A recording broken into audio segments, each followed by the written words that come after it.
পেঁপে একটি উদ্ভিদ বা কারিতাসী পরিবারভুক্ত ফল, যা আমরা সবুজ অবস্থায় সবজি হিসেবে এবং পাকা অবস্থায় ফল হিসেবে খেয়ে থাকি।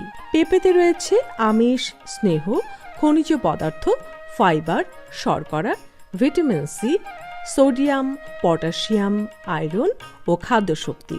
পেঁপেতে প্রচুর পরিমাণে এনজাইম আছে, যা মানবদেহের পাকস্থলীতে আমিষ হজমে সাহায্য করে। একসময় গ্রামের কৃষকেরা বাড়ির আঙিনায়, পুকুর পাড়ে কিংবা চারিপাশে পেঁপে গাছ লাগাতেন নিজেদের চাহিদা পূরণের জন্য। বর্তমানে কৃষি বাণিজ্যিক হওয়ার কারণে অনেকেই পেঁপে চাষকে বাণিজ্যিকভাবে গ্রহণ করে নিজেরা লাভবান হচ্ছেন। তেমনি একজন কৃষক মজনু মিয়া, তিনি সম্পূর্ণ প্রাকৃতিক উপায়ে পেঁপে চাষ করে সফল হয়েছেন। এই যে এত বড় একটা পেঁপে ক্ষেত, পেঁপে বাগানে কাজ করছেন, তো আপনার কাছে আপনার অনুভূতি কি?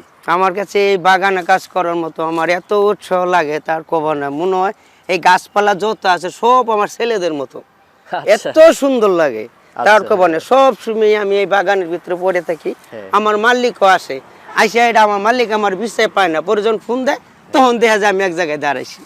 এত সুন্দর লাগে বাগানটার কাছে। কতদিন ধরে কাজ করছেন আপনি এইখানে? প্রায় আমি 2 বছর ধরে কাজ করতেছি। 2 বছর? হ্যাঁ, 2 বছর ধরে কাজ করতেছি। ওরে বাবা, তাহলে তো অনেক বিশাল, মানে অনেক বেশি দিন ধরে আপনি কাজ করছেন। হ্যাঁ হ্যাঁ হ্যাঁ, অনেক বেশি, অনেক দিন ধরে কাজ করতেছি আমি এখানে। আপনি কত শতক জায়গার মধ্যে এই পেঁপে বাগানটা করেছেন? এখন এখানে জমুন আমার আছে আপনার ওই সর্বমোট মিলাই আছে 15 কাঠার মতো। আচ্ছা, আরেকটা প্রশ্ন, যে আপনি কি করে জানলেন যে পেঁপে বাগানে জৈব সার দিতে হয়? ওইটা ওই আমাকে কৃষি পুস্তকে বলছে, ওরা আমার সাহেব আমারে ট্রেডিংয়ে পাঠাছিল 3 দিনের জন্য।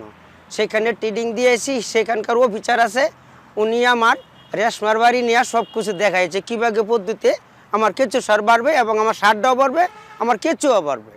চাচা, আপনি প্রতিদিন কি পরিমাণ পেঁপে উৎপাদন করছেন এবং সেগুলো বিক্রি করে আপনি লাভবান হচ্ছেন কিনা জানাবেন। ইনশাল্লাহ আমি এখানে প্রায় 80 মতো 90 কেজির মতো পেঁপে তুলি প্রতিদিন। আচ্ছা। এবং আমি ওই 30 সাল আরদেও নিয়ে যাই, চুরখাই বাজারেও নিয়ে যাই। আবার এখান থেকে যে এলাকার লোক আসে তারা এসে আমার কাছে বলে যে হ্যাঁ আপনার পেঁপেটা খুব মজা লাগে, খাইতে মজা লাগে, আমার কাছ থেকে অনেক নিয়ে যায় এই এলাকার পাবলিক।